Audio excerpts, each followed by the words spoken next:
Masjid Hidayatul Islamiyah yang insya Allah dirahmati oleh Allah. Assalamualaikum warahmatullahi wabarakatuh.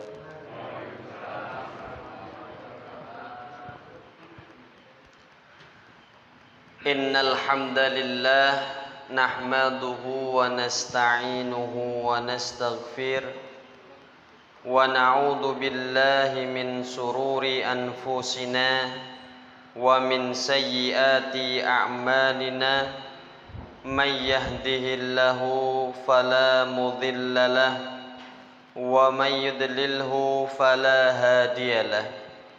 Asyhadu an la ilaha illallah wahdahu la syarika lah wa asyhadu anna Muhammadan abduhu wa rasul. Allahumma salli ala Muhammad wa ala ali Muhammad wa ashabihi ajma'in. Wa qala Allah ta'ala fi kitabillahil karim ba'da a'udzu billahi minasy syaithanir rajim. Ya ayyuhalladzina amanu ittaqullaha haqqa tuqatih wa la tamutunna illa wa antum muslimun. Rabbi shrah li sadri wa yassir li amri wahlul 'uqdatam min lisani yafqahu qawli. A'udzu bikalimatillahi tammati min syarri ma khalaq. La haula wa la quwwata illa billahil aliyyul azim. Amma ba'du. Sehat ibu bapak? Alhamdulillahi rabbil alamin, ya. Kita semua wajib bersyukur kepada Allah Subhanahu wa taala karena sampai detik ini masih diberikan nikmat sehat, masih diberikan nikmat sempat kita isi dengan mengikuti kajian rutin di masjid ini. Semoga apa yang kita lakukan mendapatkan ridho dan rahmatnya dari Allah Subhanahu wa ta'ala. Tak lupa salawat beserta salam senantiasa terlimpah curahkan kepada Nabi kita Nabi Muhammad sallallahu alaihi wasallam.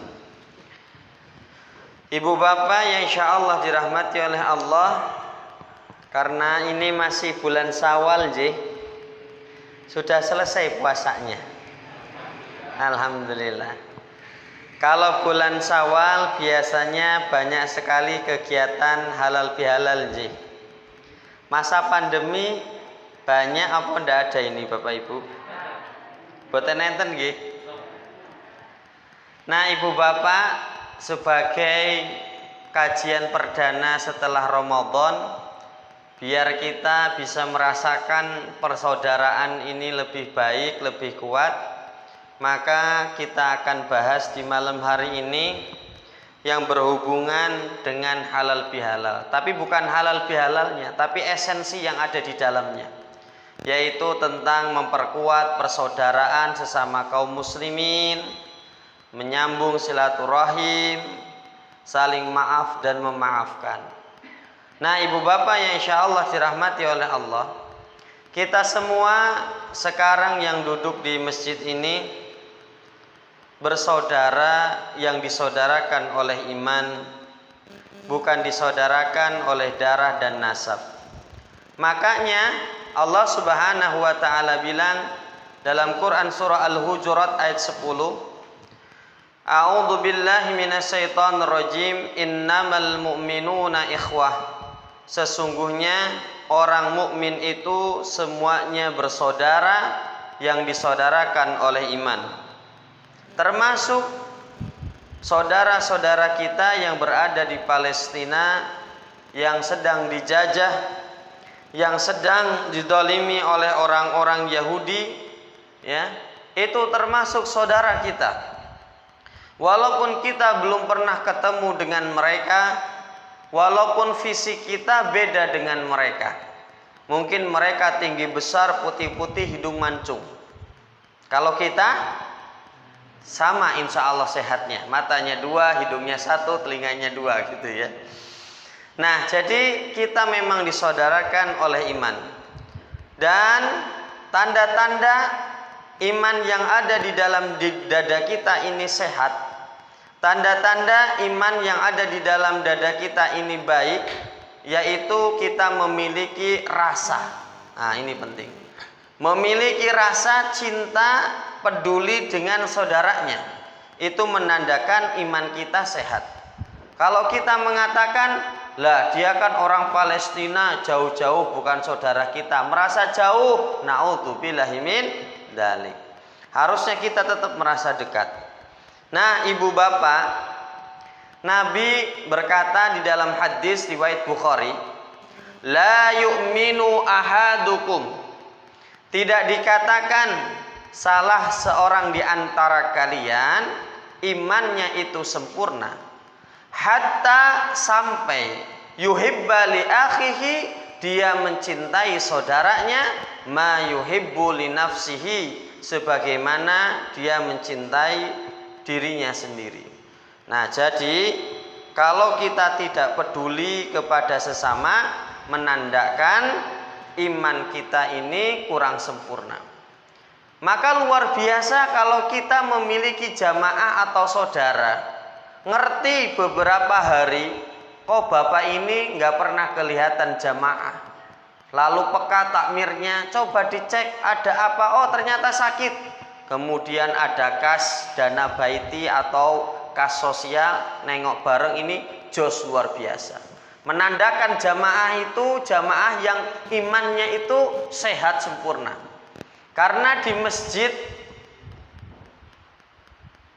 Langenharjo, Sukoharjo, itu ada 3 masjid yang rukun sekali. Nah, jadi malam ini kajiannya di masjid ini, malam besok di masjid yang nomor 2, per bulanan apa per mingguan saya lupa. Besoknya lagi ke masjid yang nomor 3, terus muter terus. Dan setiap kajian pasti ada pengumuman, disampaikan jamaah hari ini, bulan ini yang sakit bapak ini, mari kita doakan, habis sisa mari ke sana bareng-bareng gitu. Jadi rukun peduli. Nah, ini menandakan jamaahnya imannya ini sehat bapak ibu. Nah, ibu bapak yang insya Allah dirahmati oleh Allah, barang siapa yang tidak peduli kepada sesamanya atau apatis, maka dia bisa kena sanksi sosial. Nah, kena sanksi sosial itu ya tidak dipedulikan oleh saudara yang lain. Nah, ibu bapak yang insya Allah dirahmati oleh Allah, ini sekedar cerita anonim saja, selingan saja ya. Jadi di sebuah desa ada sebuah rumah. Rumahnya ini di dapurnya itu suka ada tikus bapak ibu. Wah, tikusnya ini nganyel kayak tenan bapak ibu. Jadi kalau malam itu suka makanin makanan yang ada di dapur. Karena saking anyelnya, pemilik rumah ini kemudian membeli perangkap tikus. Wah, keh tenan, sak kresek gede. Maka malamnya si tikus ini datang ke dapur, lihat kresek digigit, kaget pak. Isinya jebakan tikus semua gitu. Maka besok paginya dia mendatangi kandang ayam. Yam, aku njaluk tolong gitu ya, untuk menyingkirkan jebakan tikus itu. Kata ayam, lah tidak bisa saya, itu urusannya kamu. Waduh. Maka tikus ini mendatangi kandang kambing pak. Beng, kambing, njaluk tolong, tolong tuh jebakan tikus yang ada di dapur, mbok bantu dibuang itu. Aku ora iso ngono ya. Maka tikus ini mendatangi terakhir kandang sapi bapak ibu. Pi, sapi tolong dibantu ya, menghilangkan jebakan tikus yang ada di dapur. Apa kata sapi bapak ibu? Moh gitu ya. Singkat cerita ibu bapak, itu jebakan tikus dipasang di dapur semua. Besok paginya ternyata yang kecepit bukan tikus, tapi ular bapak ibu, kobra. Disangka kobranya ini udah mati, sama istrinya ini dibuka, ternyata masih hidup, gigit tangan istri si pemilik rumah tersebut. langsung bengkak luar biasa. Kata suaminya, biar demamnya agak reda, saya masakan sop ayam, mau ndak Bu? Maka suaminya ini masuk ke kandang ayam, itu ayam jagonya disembelih Bapak Ibu, buat dijadikan sop. Ternyata nggak sembuh, dibawa ke tabib, ya, ke dokter. Karena biayanya kurang, maka dijuallah kambingnya ke bakul sate. Ternyata belum sembuh juga, butuh biaya yang lebih banyak. Maka sapinya yang dijual ke RPH, rumah pemotongan hewan. Mati kabeh Bapak Ibu. Ternyata singkat cerita istrinya juga meninggal. Terus siapa yang masih hidup Bapak Ibu? Tikusnya. Apa artinya? Barang siapa yang tidak peduli dengan saudaranya, maka besok ketika dia dalam keadaan sulit kena sanksi sosial. Nah, ibu bapak yang insya Allah dirahmati oleh Allah, ketika dulu Deddy Corbuzier belum masuk Islam, seakan-akan kalau kita melihat Deddy Corbuzier itu ada jarak. Tapi ketika Deddy Corbuzier mengucapkan kalimat syahadat, asyhadu an la ilaha illallah wa asyhadu anna muhammadar rasulullah, mengikrarkan dua kalimat syahadat, masuk Islam. Sekarang kita melihat Deddy Corbuzier itu seakan-akan dekat, walaupun kita tidak begitu kenal dan akrab dengan beliau, tapi ada perasaan seakan-akan kok dekat. Betul apa betul? Nah, seperti itu Bapak Ibu. Asyhadu an la ilaha illallah wa asyhadu anna Muhammadan Rasulullah. Saya bersaksi dengan sebenar-benarnya bahwa tidak ada Tuhan kecuali Allah, dan saya bersaksi sebenar-benarnya bahwa Muhammad adalah utusan Allah.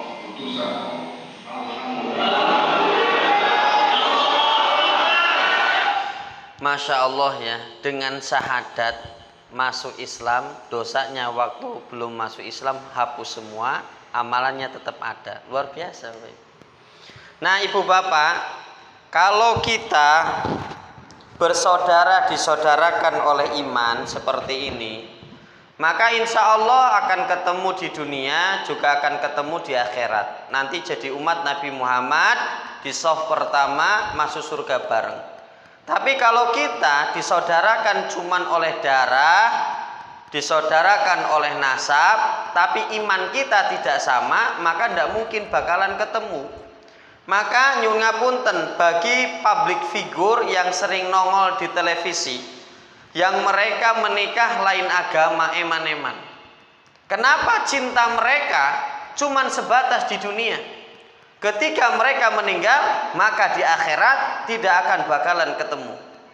Jadi orang yang menikah cuman modal cinta, tetapi mereka tidak sama agama, tidak sesama iman, eman-eman. Cinta mereka cuman ketemu di dunia. Di akhirat tidak mungkin bakal ketemu lagi. Makanya inilah yang Nabi Muhammad sedihkan terhadap paman beliau. Kan Abu Thalib sampai wafatnya tidak masuk Islam. Nabi padahal sudah menawarkan, ya ami, wahai pakde, qul la ilaha illallah, masuklah ke dalam Islam dengan mengucapkan kalimat syahadat. Ya, tapi pakdenya ternyata sampai meninggal tidak masuk Islam. Nabi tetap merasa berhutang jasa budi kepada pamannya, tetap mendoakan beliau. Yang terjadi Nabi malahan ditegur dengan turunnya Quran surah At-Taubah ayat 113. Maka nalin nabihi wallatina ammanu ayyastaghfiru lil musyrikin. Tidak sepantasnya bagi seorang nabi dan orang-orang yang beriman, mereka ini berdoa memohon ampun untuk orang-orang yang musyrik, yang tidak meyakini Allah. Walau kanu ulil kurba, walaupun yang mereka doakan adalah saudara dekat mereka. Mimba di mata bayyana lahum ashabul jahim, karena sudah jelas kalau orang yang tidak mengimani kepada Allah, besok di akhirat ashabul jahim, mereka akan menjadi penghuni neraka jahanam. Nah, ibu bapak yang insya Allah dirahmati oleh Allah, berdasarkan ayat ini maka tidak boleh mendoakan selain non Islam ya. Kalau sudah meninggal itu tidak bisa didoakan. Nah begini, enek pemimpin jamaah pengajian, karena di sana itu ada yang meninggal dan orangnya bukan Islam tapi sugih,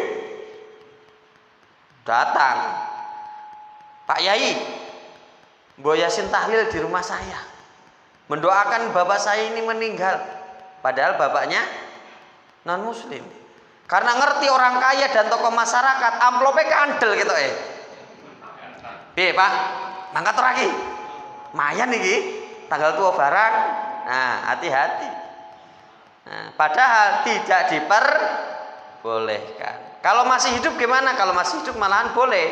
Ya Allah, Pak D saya itu nyah-nyoh tapi belum masuk Islam, tolong ya Allah berikan hidayah biar masuk Islam, masih bisa. Nah ibu bapak yang insya Allah dirahmati oleh Allah, bisa diterima sampai sini gitu. Nah persaudaraan Islam yang hadir di sini saya sampaikan ada tingkatan-tingkatannya. Kita bersaudara nih, saya, jenengan yang hadir, ibu-ibu di belakang, kita saudara disaudarakan oleh iman. Tapi persaudaraan kita itu ada kelas-kelasnya. Kelas yang paling rendah disebut salamatus sudur, yaitu persaudaraan dengan dilandasi hati yang bersih. Contohnya tetangganya tambah mobilnya, kita juga ikut seneng, hati kita bersih. Tetangga kita tambah usaha, kita yo melu seneng. Saudara kita tambah anaknya juga ikut seneng. Itu disebut salamatus sudur, hatinya itu bersih. Jangan sampai tetangganya beli sepeda baru dinengke sebulan, atau beli kulkas anyar dinengke 2 bulan. Naudzubillahi min dzalik. Nah, persaudaraan kita yang paling tinggi itu disebut ithar. Ithar itu mendahulukan saudaranya padahal dirinya itu butuh, lagi abot. Orang nggak bisa ithar kecuali di dalam hatinya punya keimanan yang bagus, yang kuat kepada Allah. Ini jarang sekali bisa ithar ini, kecuali orang-orang yang imannya kuat. Karena dia mendahulukan saudaranya padahal dirinya butuh, ini abot Pak. Jadi kalau orang sudah masuk level ini, wah itu makom imannya luar biasa. Dan inilah yang dilakukan oleh para sahabatnya Nabi.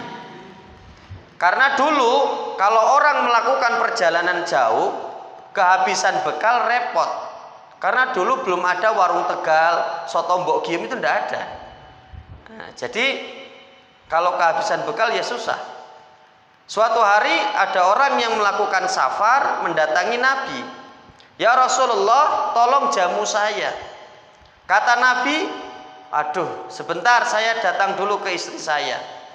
Nanya ke istri, ternyata di rumahnya nggak ada makanan. Maka Nabi bilang, wahai sahabatku, apakah ada yang mau menjamu tamu kita? Nah ini penting. Makanya sunnah, salah satu yang tidak boleh ditunda-tunda adalah satu, kalau ada tamu jangan ditunda-tunda, segera kita suguhi, siapkan makanan, minuman. Dua, kalau punya anak perempuan, kalau sudah siap nikah jangan ditunda-tunda Pak, bahaya Pak, beneran serius ini. Kalau memang sudah lulus S1, sudah kerja, datang lelaki yang soleh dan dinikahkan. Kalau enggak bahaya, apalagi zaman sekarang. Nomor 3, ya, ketika datang waktu sholat, nah ini nggak boleh ditunda-tunda. Yang nomor 4, ketika jenazah Meninggal ndang dikuburkan. Terakhir ketika mau buka puasa jangan ditunda, ndang membatalkan. Nah, urusan makanan ini penting. Bu, kalau suami habis pulang kerja atau ada urusan dari luar sampai di rumah, jenengan langsung kasih minum, tawari makanan ya, Bu. Nah, ini penting. Karena jenengan tidak tahu apa yang dihadapi suami di jalan di luar rumah. Mungkin di jalan habis berantem sesama pengendara motor gara-gara urusan nyerempet. Nyampe rumah, nek ibu ngomel-ngomel dadi padu malahan. Atau di luar lagi ada masalah dengan pekerjaannya, atau lagi ada masalah dengan teman kantornya. Pulang ke rumah, jenengan ngomel-ngomel atau sibuk sendiri, tidak memperhatikan suami, jadi masalah. Makanya kalau suami baru datang dari luar masuk ke dalam rumah, Bu, langsung bilang, Pak, teh anget, jeruk anget, nopo kopi. Masuk nama mboten, Pak? Karena ndak tahu jenengan apa yang dihadapi suami di luar rumah. Mungkin lagi ruwet ya, lagi ruwet pikirannya. Jenengan masuk rumah kayak mainan HP wae. Kan suami ini ya nelongso. Ini bukan curhat loh ya.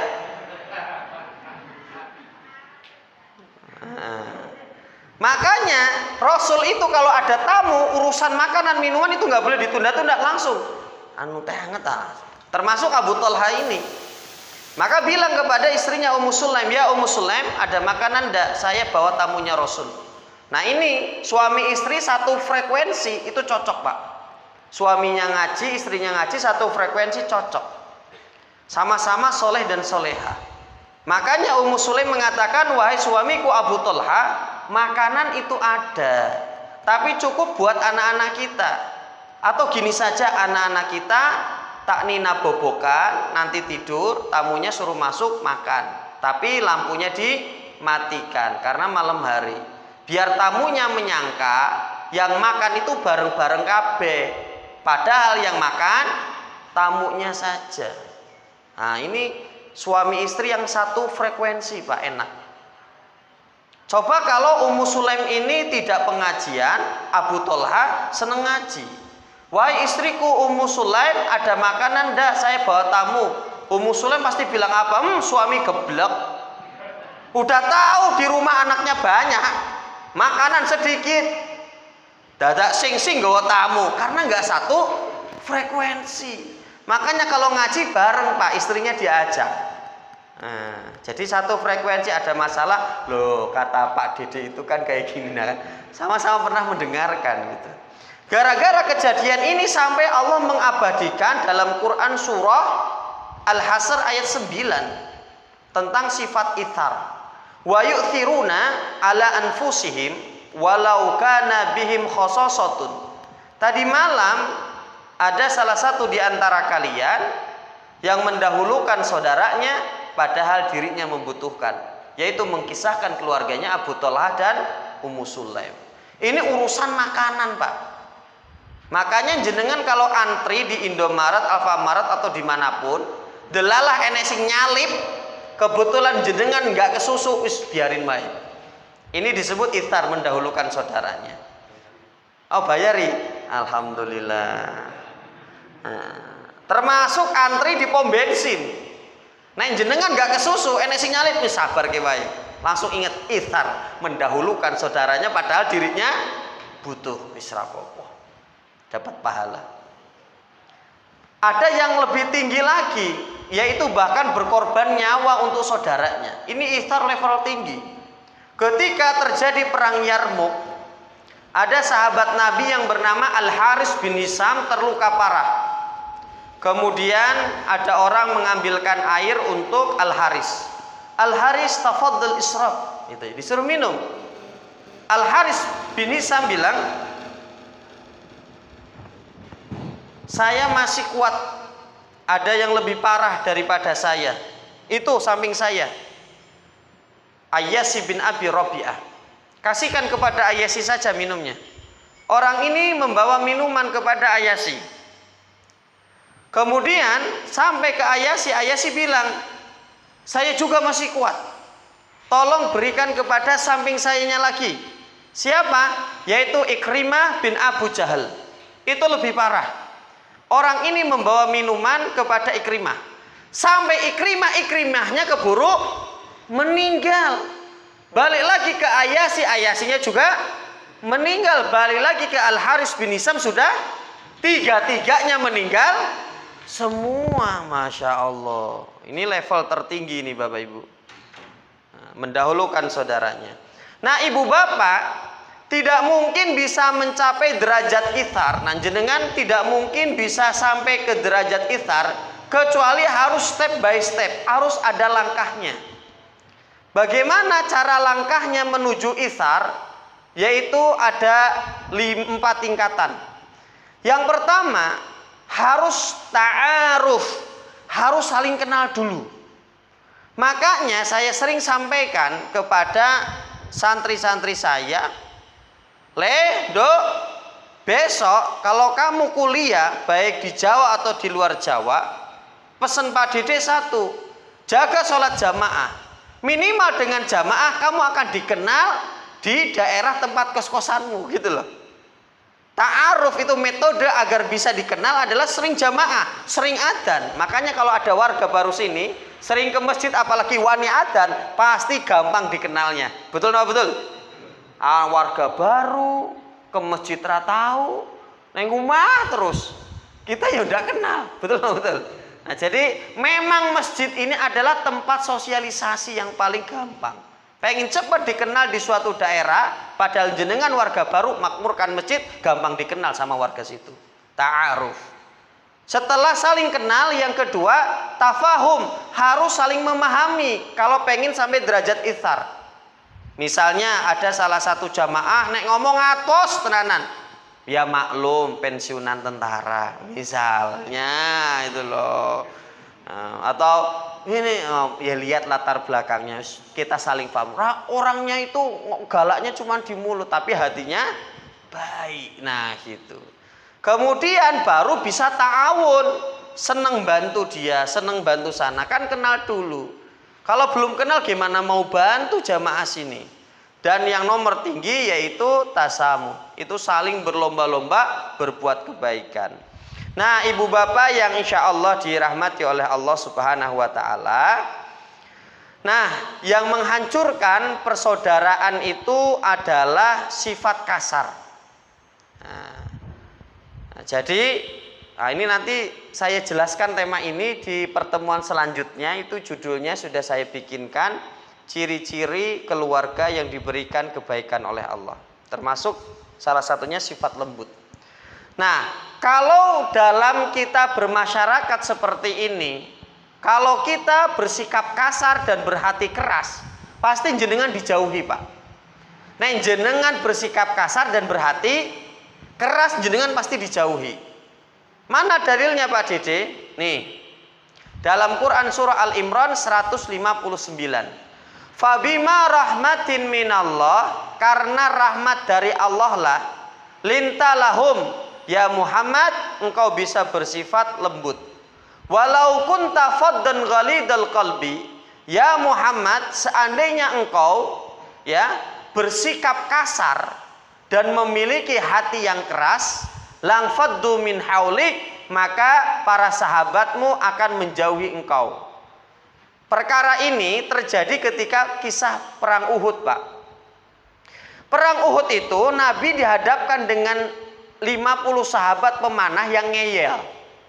Disuruh berada di bukit, jangan turun, malahan turun. Nah, tapi Nabi tidak kasar, tetap lembut. Kisah perang Uhud kan seperti ini.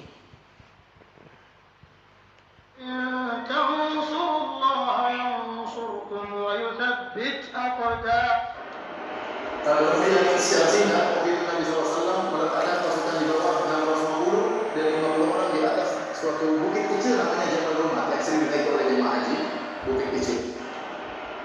Nah, jadi perang Uhud ini perang balas dendam. Ketika perang Badar, orang-orang kafir Quraisy kan kalah. Maka ketika perang Uhud pengen balas dendam orang-orang kafir Quraisy. Orang-orang kafir Quraisy membawa pasukan penuh 3.000 orang. Sedangkan orang-orang muslim 700 toh. Nah, Nabi Muhammad peperangan yang tidak sebanding ini jumlahnya. Makanya Nabi itu pengennya perang satu arah. Pokoknya dari arah depan semua. 3.000 dari arah depan semua lawan 700. Soalnya kalau 3.000 dibagi 2, 1.500 muter, depan 1.500, belakang 1.500, di tengah-tengah 700, kalah Pak, kroyo kalah. Makanya Nabi itu melindungi agar tidak ada pasukan menyerang dari arah belakang. Yang 700 diambil 50 orang naik ke Bukit Ruman ya, yang sering dinaiki jamaah haji di sana. 50 orang itu tugasnya memanahi kalau ada pasukan kafir Quraisy nyerang dari belakang. Dan Nabi bilang, apapun yang terjadi jangan turun. Apapun yang terjadi jangan turun. Saya menang, saya kalah, kamu 50 pasukan panah jangan turun. Kemudian secara singkat, waktu itu Nabi SAW meletakkan pasukan di bawah 650 dan 50 orang di atas suatu bukit kecil namanya Jabal Rumat yang sering dinaiki oleh jemaah haji, bukit kecil. Disitulah Rasulullah SAW meletakkan 50 pasukan pemanah dipimpin oleh Abdullah bin Jubair radhiyallahu ta'ala. Kemudian Nabi berpesan kepada mereka, "In ra'aytumuna taqtifuna at-tayr fala tabrahu makanakum hatta ursila ilaikum." Kalau kalian melihat kami, mayat-mayat kami diambil oleh burung-burung, artinya kami sudah tewas seluruhnya, maka jangan kalian tinggalkan posisi kalian sampai aku perintahkan perintah berikutnya. Kemudian wa in ra'aytumuna hazamna al-aduwa wa ata'nahum fala tabrahu makanakum hatta ursila ilaikum. Kalau kalian sebaliknya melihat kami menang, kami sudah kalahkan musuh-musuh, maka jangan turun dari tempat kalian sampai aku perintahkan dengan perintah berikutnya. 1:4 ya. 1:4. Sekitar 1:4. Dia tahu 3.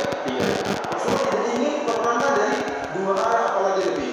Karena kalau dua arah dikepung, misalnya kaum musyrikin 1.500 dari sini, 1.500 dari sini, maka akan mengepung kaum muslimin berbahaya.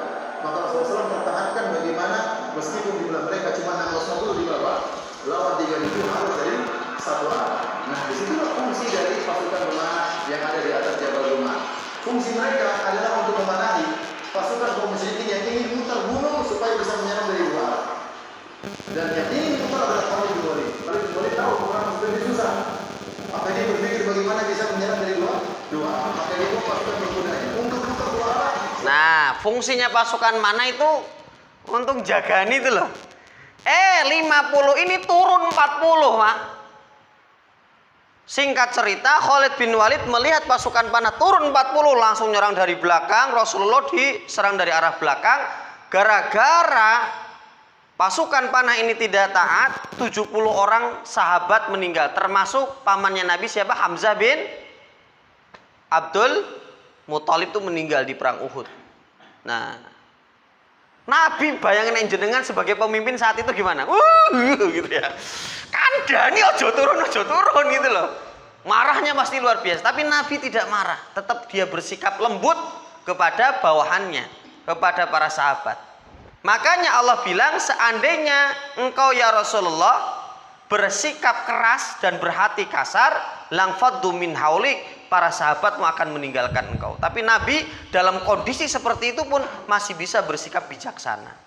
Nah, makanya kalau kita, berarti kan berdasarkan ayat ini, kalau kita bersikap kasar dan berhati keras, langfaddu min haulik, maka saudara kita akan menjauhi kita. Bisa diterima nggih? Karena sifatnya para nabi itu adalah lembut. Laqad ja'akum rasulun min anfusikum azizun alaihi. Sifat para nabi itu ya disampaikan oleh Allah. Allah telah memilih seorang nabi dari golongan kalian, bil mu'minina raufur rahim, yang sangat lembut kepada umatnya. Nah, ibu bapak yang insya Allah dirahmati oleh Allah Subhanahu wa taala. Makanya di dalam hadis disebutkan, inna rifqa, tidaklah kelembutan itu la yakunu fi syai'in, berada dalam suatu perkara, illa zana, akan memperindah perkara itu. Tapi kalau kelembutan itu ditarik, maka yang terjadi tidak ada keindahan. Contohnya ini, emak-emak COD online gak cocok kan? Mak pakai kerudung udah tua tapi gak lembut, omongannya kasar. maka hilanglah kebaikan di sana. Oh. Jadi ya. Karena ibu rapi lagi tuh.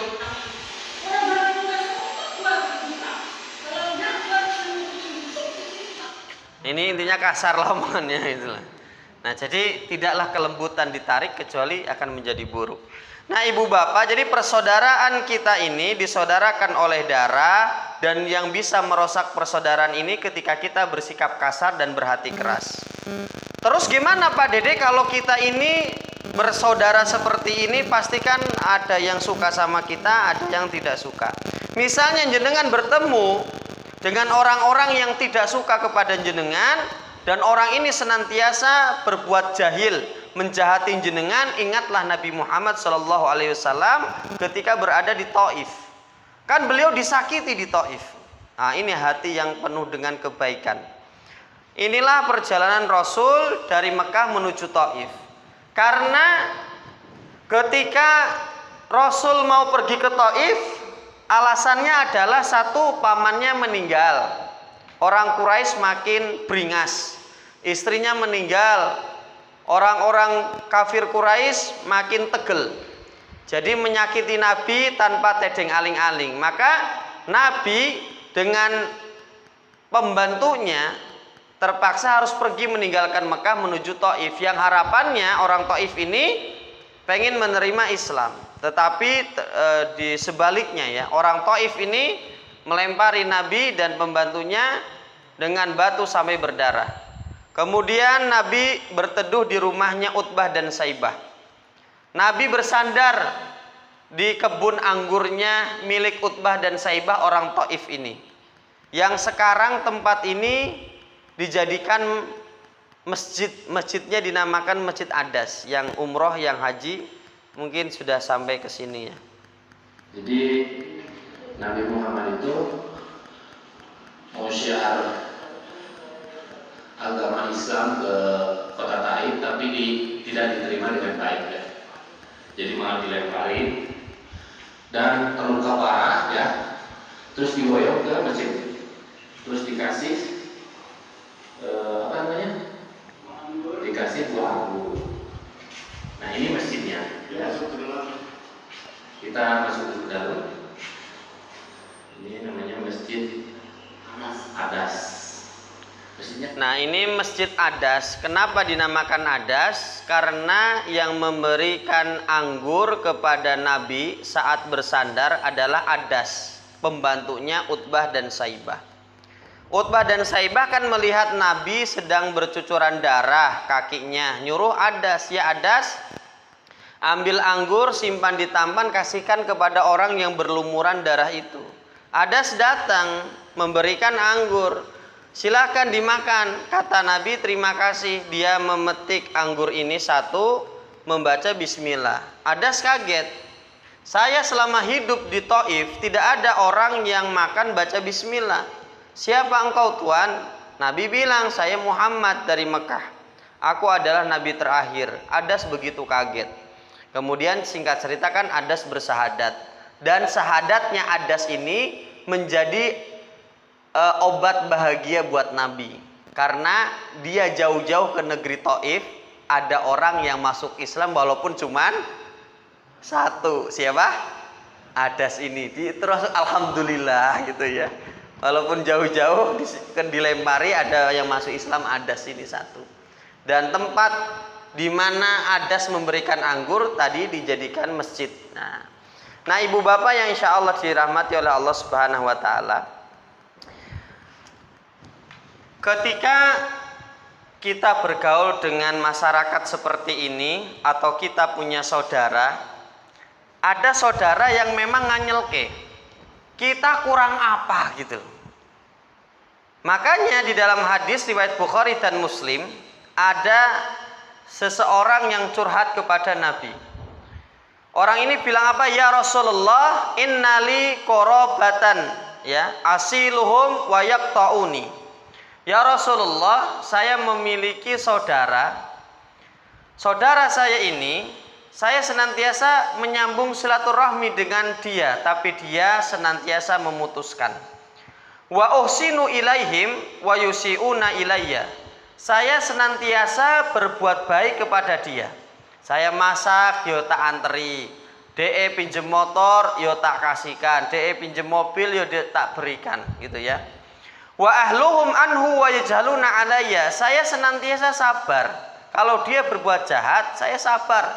Tapi dia terus berbuat jahat kepada saya. Apa jawaban Nabi ketika menghadapi orang yang seperti ini? Faqala la in qulta kama qulna, ya. Faqala la in kunta kama qulta. Seandainya apa yang engkau katakan seperti apa yang engkau perbuat, faka'annama tusifuhum almal. Engkau seperti memasukkan pasir panas ke dalam mulut saudaramu. Apa artinya? Kalau kamu baik kepada saya akan baik kepada kamu. Kalau kamu jahat kepada saya tetap baik kepada kamu. Kejahatan kamu itu urusan kamu dengan Allah. Simpel aja lah. Gitu nggih. Nah, ibu bapak yang insya Allah dirahmati oleh Allah Subhanahu wa taala, ketika kita bergaul kayak gini ya, bermasyarakat, ada orang yang menyakiti kita, kita maafkan ya. Sebagaimana Nabi Muhammad SAW disakiti oleh orang Taif, beliau memaafkan. Padahal malaikat Jibril itu udah siap membalas. Ya. Ketika Nabi Muhammad mau pulang ke Mekah, di perjalanan ada suara besar, "Ya Muhammad, ya Muhammad." Nabi bingung. Siapa yang memanggil nama saya? Kemudian Nabi melihat ke atas, ternyata ada malaikat Jibril dan malaikat penjaga gunung. Apa yang dikatakan? Qala ya Muhammad in syi'ta an utbika alaihim al-akhsyabain. Kata malaikat penjaga gunung, ya Muhammad, apakah engkau mau menginginkan akhsyabain, dua gunung ini aku timpakan kepada negeri Taif? Faqala Nabi sallallahu alaihi wasallam, maka Nabi menjawab, jangan. Bal arju ayyukhrijallah min aslabihim may ya'budullaha wahdahu la yusriku bihi syai'an. Jangan kau timpakan gunung ini kepada penduduk Taif ini, karena aku berharap kelak lahir dari rahim-rahim mereka orang-orang yang tidak menyekutukan Allah. Nah, jadi Masya Allah baiknya Nabi seperti itu. Ya panutan kita lah, pantas kita mencontoh beliau. Nah, ibu bapak yang insya Allah dirahmati oleh Allah, memang gak mudah. Luka yang ada di dalam hati kita, mungkin kita diomong-omongin sama orang. Masyarakat itu Masya Allah, apalagi netizen Pak, jenengan bikin Facebook itu lebih menyakitkan daripada kehidupan nyata Bapak Ibu. Nah Bapak Ibu yang insya Allah dirahmati oleh Allah, contoh di kampung saya Jawa Barat itu ada penduduk yang profesinya ngambil air gula buat dijadiin gula merah itu loh Pak. Nyadap cek orang Sunda mah. Nah, deres ya. Karena deres bertahun-tahun itu kakinya kan sampai pecah Pak. Biasanya pecah-pecah. Nenek kelapa kan pecah-pecah. Terus ada tetangganya bilang, sikilmu nganti pecah-pecah bertahun-tahun deres, entu apa? Menyakitkan luar biasa itu kalimat itu. Kakimu sampai pecah-pecah, profesi sebagai deres, kamu dapat apa? Digituin tuh sakitnya luar biasa Pak. Nah memang masyarakat tuh kayak gitu. Mungkin ngomong nyeletuk, ada yang ya Allah. Nah ibu bapak, makanya hendaklah kalau ada orang yang menyakiti kita, baik dengan ucapan atau perbuatannya, lebih baik kita bersikap memaafkan. Apa keuntungannya? Kalau jenengan termasuk orang-orang yang senang memaafkan orang yang menyakiti hati jenengan, jenengan akan diangkat oleh Allah menjadi orang yang terhormat. Ini dalilnya. Dalam hadis riwayat Muslim, Nabi berkata, yang saya blok warna merah, wa ma zadallah abdan, tidaklah Allah menambahkan kepada seorang hambanya bi'afwin, karena orang ini suka memaafkan, illa izzah, kecuali Allah akan mengagungkan orang ini. Makanya ibu bapak, saya pernah sampaikan ya kisah ini. Jadi bapak ini bapak muslim yang tinggalnya di Amerika. Kemudian punya anak, anaknya itu dibunuh oleh ponakannya. Dan bapak ini dengan hati yang lapang memaafkan orang yang membunuh anaknya. Gara-gara kejadian ini kita menaruh rasa hormat, ya, rasa ta'zim, pengagungan kepada bapak ini gara-gara memiliki sifat memaafkan. Maka orang yang suka memaafkan itu akan dihormati oleh banyak orang. Ya. Nah, inilah kejadiannya Bapak Ibu.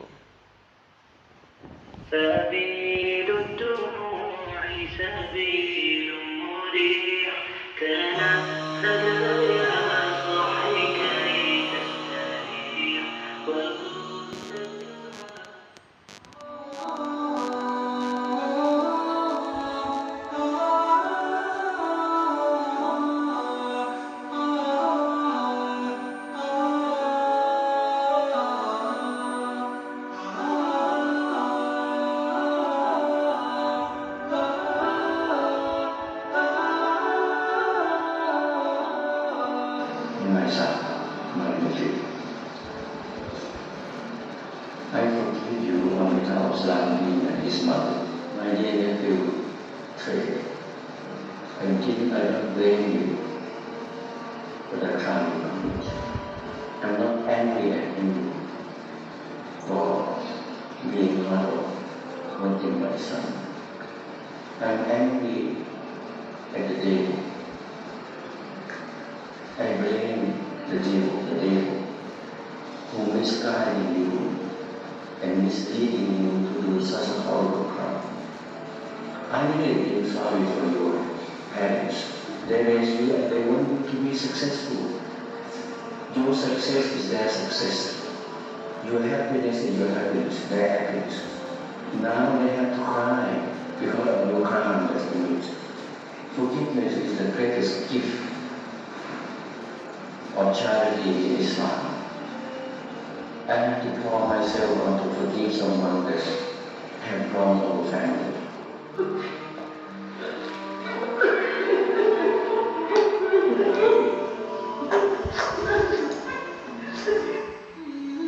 Nah, jenengan gimana Pak? Wah, nyawa balas nyawa gitu ya. Ini mau Masya Allah. Nah, Bapak Ibu yang insya Allah dirahmati oleh Allah, berarti urutan tausiah malam hari ini, yaitu karena masih di bulan Syawal, kita semua bersaudara disaudarakan oleh iman, insya Allah ketemu di dunia, ketemu di akhirat. Dan yang bisa merusak ukhuwah Islamiyah itu adalah sikap kasar dan hati keras, itu yang bisa merusak. Kemudian kalau ada yang salah dari saudara kita, maafkanlah. Ya, karena dosanya dia kepada kita itu urusan dia dengan Allah. Kalau dia nggak mau berhenti mengganggu kita, kita tetap berbuat baik, maka dia seperti dimasukkan ke mulutnya pasir panas. Dan orang yang suka memaafkan, insya Allah derajatnya itu akan diangkat oleh Allah Subhanahu wa Ta'ala seperti ini. Dan Bapak Ibu jangan ada dikotomi, yaitu pemisahan-pemisahan. Kalau pengajian-pengajian halal bihalal di pedesaan itu nggak begitu kerasa. Tetapi kalau di perumahan itu kadang-kala kerasa. Kalau yang datang orang yang kaya raya, monggo Pak, monggo Bu, monggo. Paling depan sendiri. Nah, wong sugih monggo. Tapi kalau yang datang orang yang melarat gitu, diteke wae gitu. Betul nih. Nah, terus gimana kayak gitu Pak Dede? Nah, hati-hati Bapak Ibu. Di dalam hadis riwayat At-Tirmidzi, ya, Nabi berkata, "Waman tawaddo," barang siapa yang merendahkan dirinya li ghinai, ya, di hadapan seseorang karena hartanya, faqad dzahaba thulutsa dinihi, maka akan hilang sepertiga agamanya. Barang siapa yang menunduk-nundukkan, merendahkan dirinya di hadapan seseorang gara-gara dia hartanya banyak, maka akan hilang sepertiga agamanya. Nah, ini penting. Berarti kalau kita bergaul dengan siapapun, kita menghormati orang ini mungkin sesepuh atau bini sepuh, karena yang dihormati ya gitu, bukan karena kekayaannya. Ini penting. Nah, ibu bapak yang insya Allah dirahmati oleh Allah Subhanahu wa Ta'ala, dan ini yang paling penting, ukhuwah atau persaudaraan Islam yang harus benar-benar kita jaga, bukan hanya hubungan dengan tetangga, hubungan dengan keluarga Pak Le, Bu Le, atau dengan teman kantor. Ada yang paling penting harus kita jaga ukhuwah persaudaraan ini, yaitu hubungan dengan bapak ibunya. Nah, ini yang paling penting. Ini yang paling harus dijaga. Karena kita sudah sering mengenal ya hadis, siapa orang yang paling berhak saya muliakan, saya jaga hubungannya baik-baik. Maka kata Nabi, umuka salatsa marra, ibumu sampai 3 kali, kemudian bapakmu 1 kali. Apa artinya? Begitu pentingnya menjaga hubungan dengan bapak ibu kita. Dan saya sudah sampaikan Bapak Ibu, baktinya anak kepada orang tua ada 3 jenis. Yang pertama, berbakti kepada orang tua di masa hidupnya saja. Ketika bapak ibunya masih hidup, Masya Allah gematine luar biasa. Bu, saya mau keluar, ada urusan, nanti pulangnya mau dibeli kayak apa? Sate, ayam Madura, oh siap ya. Bu, besok hari Ahad pengen jalan-jalan kemana? Neng pasar Klewer yuk, ayo gitu ya. Oh nyah. Tapi ketika ibunya meninggal, bulas, anak era tahu sholat, nggak pernah ndongaken. Jadi baktinya itu cuman ketika masih hidup toh. Wah, ini repot. Yang kedua, baktinya cuman pas meninggal, Pak. Nek waktu hidup pelite orang jamak. Eman-eman nek mau ngasih orang tuanya. Kalau ngebel saja, dibel ibunya, nggak pernah diangkat saking sibuknya. Ketika ibunya meninggal baru kerasa gelo. Waduh, ya Allah. Gelo tenan ibu sekarang udah tidak ada. Langsung dia ingat ibadah yang rajin, sedekah atas nama ibunya. Ya enggak apa-apa, masih bisa. Dan berbakti yang paling tinggi yang nomor 3, ketika masih hidup yo bakti tenanan, ketika sudah meninggal yo bakti tenanan. Karena ibu bapak kita sudah tahu, salah satu doa yang mustajab adalah wada'watul walidain ala walidihima. Itu doanya bapak ibu kita sangat mustajab ya, didengar oleh Allah. Kalau masih hidup, jangan minta doa bapak ibu kita yang sudah meninggal. Ini salah kaprah. Habis sholat Idul Fitri, Allahu Akbar, Allahu Akbar, Allahu Akbar. Selesai sholat, langsung gawa motor, gawa mobil neng makam. Sampai di makam diresihin, langsung ngomong ke nisannya, Bu, Mbah, ya doakan cucu anakmu ini biar jadi orang-orang sukses. Ya, yang ada masalah hilangkan masalahnya, yang punya hutang segera lunaskan. Itu minta doa kepada ibunya, bapaknya yang sudah meninggal. Itu tidak bisa. Mintanya kalau masih hidup. Nah, ini yang jadi masalah. Masih ada, Pak? Masih ya, Pak? Mungkin di kampung saya masih, Pak. Aku ya enggak masuk astagfirullah iki piye gitu ya. Gitu. Enggak ada ya? Alhamdulillah. Nah, ibu bapak yang insya Allah dirahmati oleh Allah, memang Masya Allah, Pak, pokoknya seanyel apapun jenengan kepada anak keturunan jenengan, jangan sampai mengeluarkan kata-kata doa yang buruk, karena doa jenengan memang benar-benar mustajab. Bahkan ibunya Juret ini doanya sangat didengar oleh Allah, padahal doanya itu isinya buruk. Ibu, bapak, kita sudah tahu Juret ini kan ahli ibadah, dipanggil ibunya, ya Juret ta'al, kesini. Tapi Juret sedang sholat sunnah, bingung. Ummi wa sholati, ummi wa sholati. pilih melanjutkan sholat saya atau memenuhi panggilan ibu. Tapi Juret ini malahan melanjutkan sholat sunnahnya. Padahal kalau dilihat dari ilmu fikih, yang wajib itu lebih didahulukan daripada yang sunnah. Nah, singkat cerita, ibunya Anyel, la amatakallah ya Juret hatta tandura fi wajhil maumisat. Ya Allah, janganlah engkau wafatkan anakku Juret ini sebelum diuji dulu oleh seorang perempuan nakal. Kan doanya buruk, tapi didengar oleh Allah, dan Juret ini diuji, difitnah dalam menghamili seorang perempuan. Nah, jadi naudzubillahi min dzalik. Nah, ibu bapak yang insyaallah dirahmati oleh Allah Subhanahu wa taala, dan sangat-sangat penting, kita sudah tahu semua, biru abaukum tabirrukum abnaakum. Berbaktilah kepada bapak ibumu, maka besok anak-anakmu akan berbakti kepada kamu. Kalau sekarang kita punya anak, anaknya kurang ajar sama kita harus introspeksi diri ya Bapak Ibu.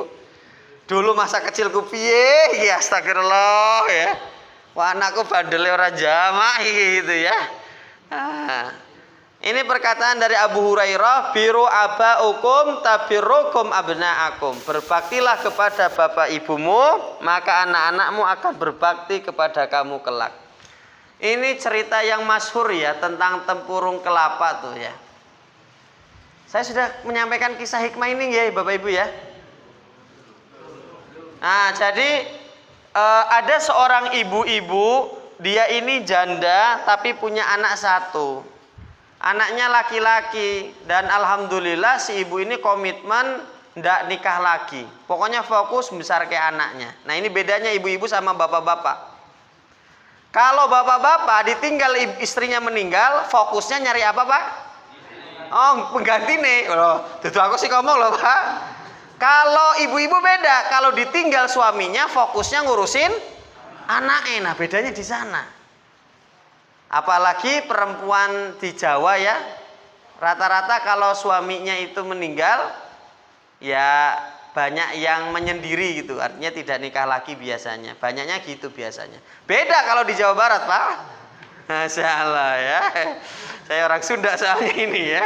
Nah, ibu bapak ini, ibu ini punya anak laki-laki, dirawat tenanan, disekolahkan sampai selesai S1, kerja ya. Kemudian dapat gaji yang cukup lumayan. Kemudian anaknya ini naksir sama cewek di kantornya. Kemudian ceweknya ini diantar ke rumah, dikenalkan sama ibunya. Ibunya ya sudahlah, kalau anak laki-laki saya suka ya udah ndang-ndang dinikahkan. Nikah. Setelah nikah, hidup bertiga di rumah. Anak laki-lakinya, mantu perempuan sama ibunya. Awal-awal kita wapet tenanan sama. Lama-kelamaan kelihatan aslinya. Makanya Bapak Ibu yang insya Allah dirahmati oleh Allah. Nah, ini yang punya anak, punya cucu. Kalau anak cucu jenengan mau nikah, nasihat yang pertama disampaikan adalah, tolong dok le, nek mau nikah, mau rabi, yang paling penting niatmu dulu itu untuk apa. Dan ini yang saya rasakan juga Pak. Saya niat nikah kelas 2 SMA Pak. Niat nikah saya cuma satu. Saya pengen dapat istri yang dari keluarga banyak. Nomor 2, saya pengen istri saya ikut saya. Alasannya keluarganya banyak. Kalau tak ambil satu, nggak kelangan Bapak Ibunya, kan anaknya jakeh. Dan saya pengen berbakti sama ibu saya. Singkat cerita, niat ini terwujud Pak. Istri saya 6 bersaudara. Nah, istri saya nomor 3 dan harus ikut saya, ikut ngurusin ibu, gelem alhamdulillah, dan ibu saya pun cocok. Nah, termasuk memang niatnya ini di awal kayak gitu. Maka singkat cerita, lama kelamaan ketahuan aslinya ini mantu perempuannya. Apalagi ibu mertuanya batu-batu, ketika mulai punya anak lahiran, wah tambah kelihatan. Ibunya, mertuanya itu gendong anaknya saja tidak boleh, karena bengek itu loh Pak. Watuk terus nek nular anakku piye. Singkat cerita kan istrinya menghasut ke suaminya. Anu mas, mbok ibu ini tinggalnya jangan bareng sama kita. Mbok tinggalnya tuh di belakang saja, di ruangan belakang. Karena suamine manutan lah. Nah ini loh bedanya di sini loh. Kalau anak perempuan itu sebelum menikah itu milik bapak ibunya. Maka yang punya anak perempuan, mumpung kamu belum rabi cahayu, bakti tenanan sama bapak ibu. Karena besok kalau sudah nikah, kamu jadi milik suamimu. Kalau kamu mau nengok ke sini tanpa izin suamimu, ndak bisa. Nah kalau anak laki-laki cah bagus, belum ada nikah ya kan? Lihat siapa mas? Anak laki-laki kalau belum nikah itu milik bapaknya. Bapaknya kerja siang malam, kepala jadi kaki, kaki jadi kepala. Kamu anak laki-laki bantu bapak raketang bayari listriknya pak. Listrik aku sing bayari. Masya Allah. Atau terserah. Tapi kalau anak laki-laki sudah menikah, milik ibunya, harus sangat bakti sama ibunya. Harusnya dalam cerita ini si suaminya ini harus lebih ngaboti siapa? Istrinya apa ibunya? Ibunya. Nek saya tetap prinsipnya ibunya. Istri itu pedot iso golek neh. Nek ibu iso golek neh apa piye? Sulit kan, ibu cuma satu. Nah singkat cerita ya sudah, ibunya ini ngalah daripada lihat anaknya berantem, ibunya tinggal di belakang rumah. Ada nggak cerita kayak gini nyatanya? Oh enek pak. Enek aku yuramani cerita kayak enek enek. Si ibunya itu tinggal di belakangnya. Jadi di belakang dikasih kamar suruh tidur sana. Ya wis ibunya ngalah.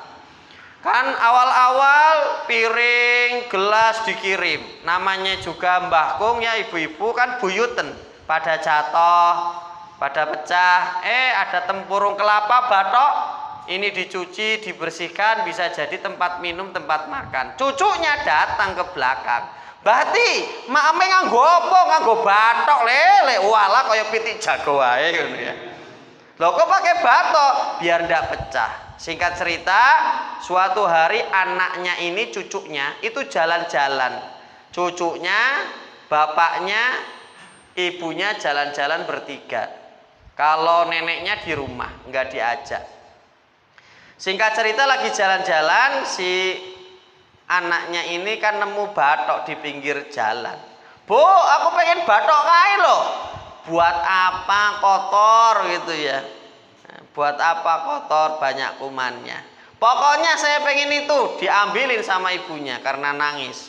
Dilap, dikasihkan ke anaknya, ditanya. Leh, itu batok buat apa? Ibu bapak tahu ndak? Ini batok adik simpen buat bapak ibu besok kalau sudah tua. Kan Mbak Uti di belakang rumah makan minumnya pakai batok. Besok ibu bapak juga tak kasih batok sama adik. Waduh itu mak jelek pak.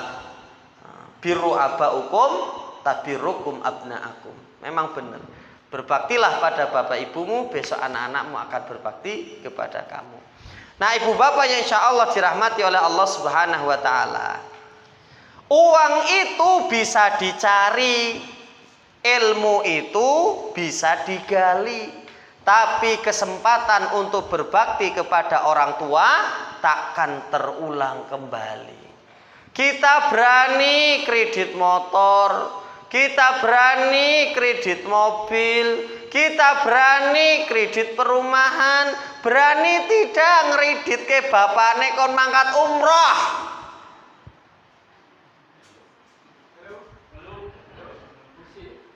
Nek kau mangkat haji susah zaman sekarang. Ini aja gak boleh naik haji gitu ya. Tuh kan.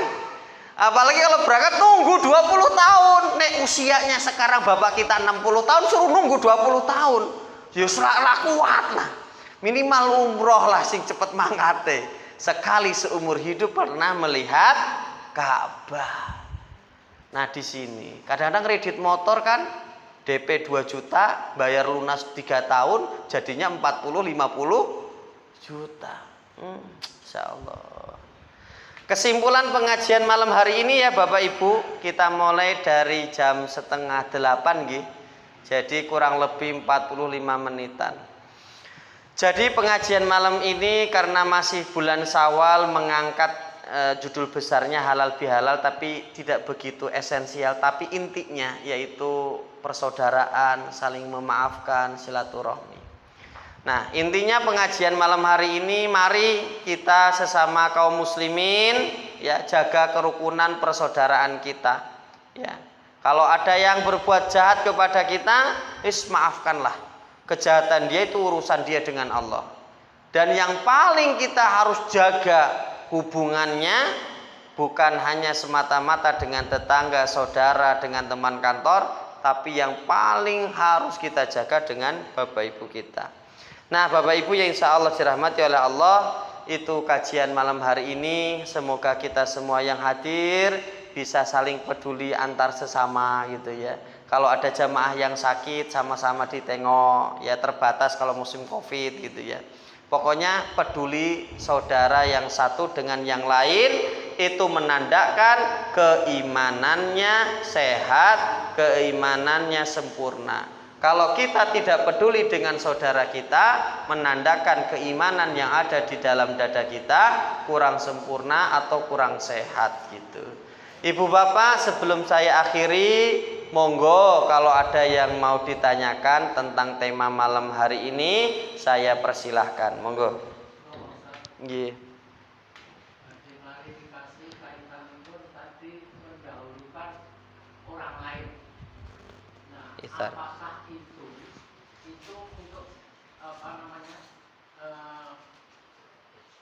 kegiatan ibadah atau kegiatan di luar ibadah? Nah, alhamdulillah. Saya punya tulisan gini Pak Ustaz. Nggih. Saf depan memiliki keutamaan yang tinggi. Rasulullah SAW bersabda, seandainya kalian atau mereka mengetahui keutamaan yang terdapat pada saf yang terdepan, niscaya akan menjadi undian. Hadis riwayat Muslim 439. Beliau juga bersabda, Allah dan para malaikatnya bersolawat pada orang-orang yang berada pada saf yang terdepan. Hadis riwayat An-Nasai 810. Makruh mendahulukan orang lain dalam masalah ibadah. Betul. Ini yang dikenal dengan kaidah yang dijelaskan ulama. Mendahulukan orang lain dalam masalah ibadah adalah makruh, sedangkan dalam masalah lainnya, masalah dunia itu disukai. Atau kaidah yang redaksinya seperti ini: tidaklah mendahulukan orang lain dalam masalah ibadah. Tidak boleh mendahulukan orang lain dalam masalah ibadah. Maka tidak boleh masalah ibadah dalam menggunakan air atau untuk taharah, menutup aurat dan menempati saf terdepan karena tujuannya adalah ibadah. Betul. Ithar itu di dalam urusan yang lain selain ibadah. Kalau urusan ibadah, fastabiqul khairat, harus saling berlomba-lomba. Makanya kata Pak Dede mendahulukan saudaranya. Qomat, Allahu Akbar, Allahu Akbar. Monggo Pak, alas monggo ini. Ithar bukan pada tempatnya. Harusnya ketika iqomah, maka rebutan menempati shaf yang pertama. Nah, bisa diterima nggih? Dalam urusan ibadah, fastabiqul khairat, berlomba-lomba. Adzan juga sama ya. Monggo yang dahulu datang, pokoknya saya pengen adzan, berlomba-lomba datang. Jangan jenengan alah gitu ya. Nah, betul Bapak, intinya ithar itu selain dalam urusan ibadah. Kalau dalam urusan ibadah, fastabiqul khairat, harus saling berlomba-lomba. Nggih, saya lupa menyampaikan penjelasan itu. Matur suwun atas tambahannya. Begitu ya Ibu Bapak yang di belakang. Jadi iftar ini diutamakan dalam urusan selain ibadah. Kalau ibadah kita harus berlomba-lomba. Sampun Ibu Bapak, sudah capek ya Pak? Nggih, monggo.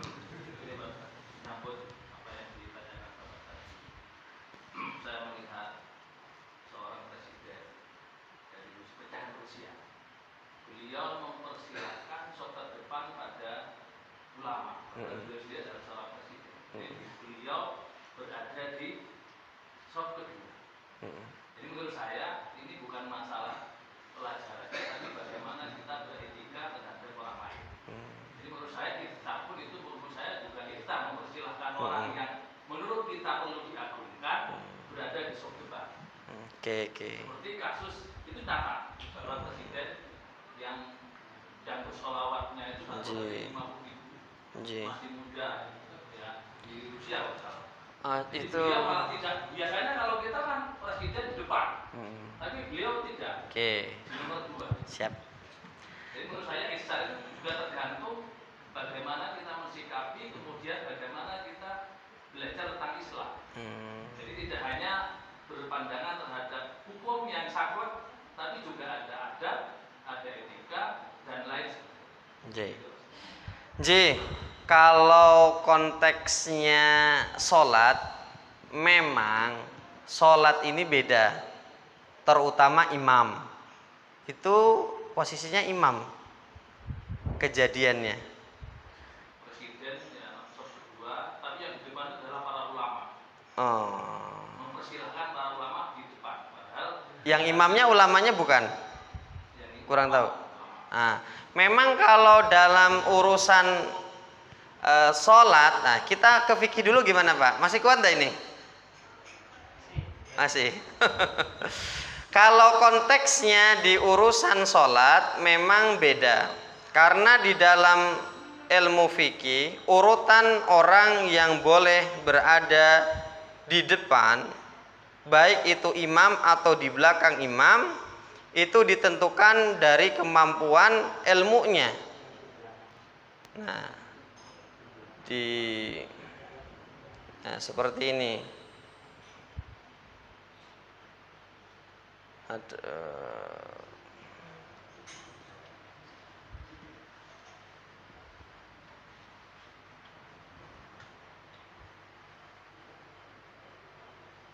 Nah, imam dan makmum. Nah, memang urutannya ini. Jadi urutan orang yang di depan adalah orang yang pandai dan menguasai Quran, hafalannya paling banyak, bacaannya yang bagus. Silahkan jenengan lebih alim, monggo silahkan. Nah itu beda, karena silahkan. Kedua, yang paling menguasai ilmu sunnah-sunnah hadis. Yang ketiga, yang dahuluan hijrah. Dan yang keempat, kalau tidak ada berarti yang paling tua. Nah seperti itu. Jadi ya seperti itu, urutannya seperti itu. Kalau memang yang di soft pertama itu yang hafalnya lebih banyak, jenengan mawon yang di belakang imam silahkan. Karena kalau imamnya keliru, jenengan sing mudeng. Aku nek mburi imam ra iso bener kayak gitu loh masalahnya. Nah seperti itu. Jadi boleh mempersilahkan kalau memang dia lebih berhak. Boleh mempersilahkan kalau memang lebih berhak. Seperti itu sih Bapak. Ya semoga apa yang saya sampaikan tidak ini. Saya juga kemarin itu kapan-kapan sajalah. Ini ada sedikit itu. Ada lagi Bapak Ibu sambun? Kalau urutannya masalah ini seperti ini. Sambun nggih? Nah, kita sambung lagi di pertemuan selanjutnya. Mari kita akhiri dengan membaca hamdalah dan doa kafaratul majlis. Alhamdulillahirabbil alamin. Subhanakallahumma bihamdika asyhadu an la ilaha illa anta astaghfiruka wa atubu ilaik. Wa akhiru da'wana alhamdulillahirabbil alamin. Tsumma assalamu alaikum warahmatullahi wabarakatuh.